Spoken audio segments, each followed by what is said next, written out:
Conversations with God. My most powerful messenger is experience, and even this you ignore. Especially this you ignore. Your world would not be in its present condition were you to have simply listened to your experience. The result of your not listening to your experience is that you keep reliving it over and over again. For my purpose will not be thwarted, nor my will be ignored. You will get the message, sooner or later. I will not force you to, however. I will never coerce you.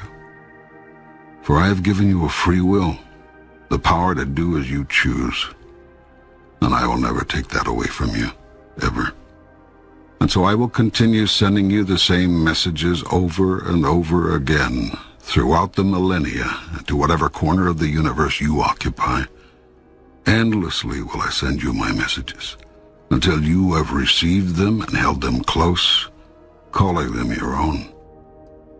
My messages will come in 100 forms, in 1,000 moments across 1,000,000 years. You cannot miss them if you truly listen. You cannot ignore them once truly heard. Thus will our communication begin in earnest.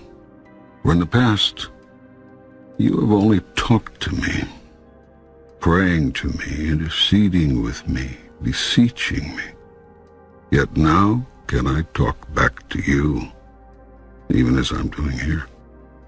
How can I know this communication is from God? How do I know this is not my own imagination? What would be the difference? Do you not see that I could just as easily work through your imagination as anything else? I will bring you the exact right thoughts, words, or feelings at any given moment, suited precisely to the purpose at hand, using one device or several. You will know these words are from me because you, of your own accord, have never spoken so clearly. Had you already spoken so clearly on these questions, you would not be asking them. To whom does God communicate? Are there special people? Are there special times? All people are special, and all moments are golden.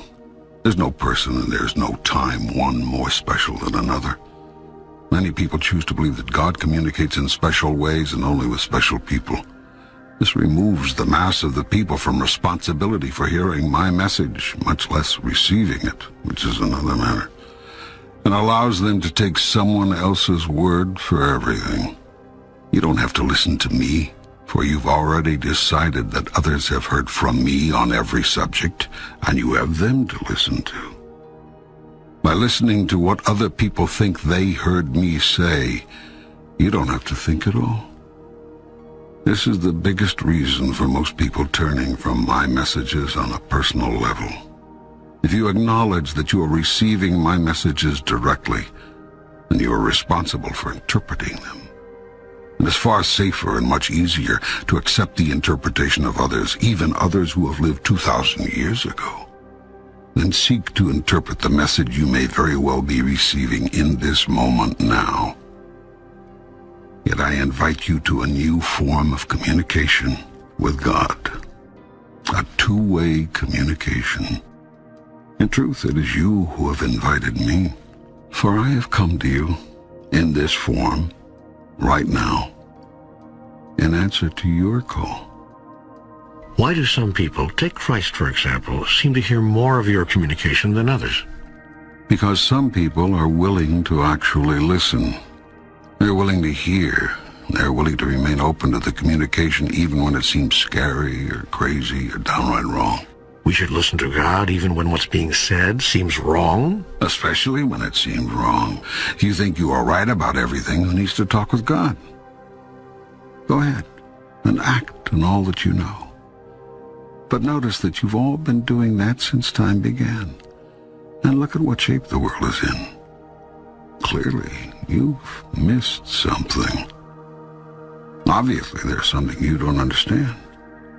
That which you do understand must seem right to you, because right is a term you use to designate something with which you agree. What you've missed will, therefore, appear at first to be wrong. The only way to move forward on this is to ask yourself, what would happen if everything I thought was wrong was actually right. Every great scientist knows about this. When what a scientist does is not working, a scientist sets aside all of the assumptions and starts over. All great discoveries have been made from a willingness and ability to not be right. That's what's needed here. You cannot know God until you stop telling yourself that you already know God. You cannot hear God until you stop thinking that you've already heard God. I cannot tell you my truth until you stop telling me yours. But my truth about God comes from you. Who said so? Others. What others? Leaders, ministers, rabbis, priests, books, the Bible, for heaven's sake. Those are not authoritative sources.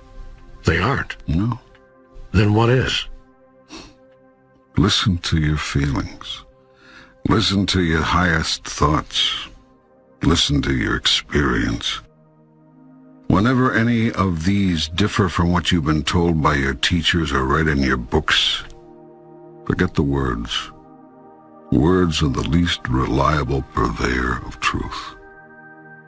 To be continued, subscribe to the channel.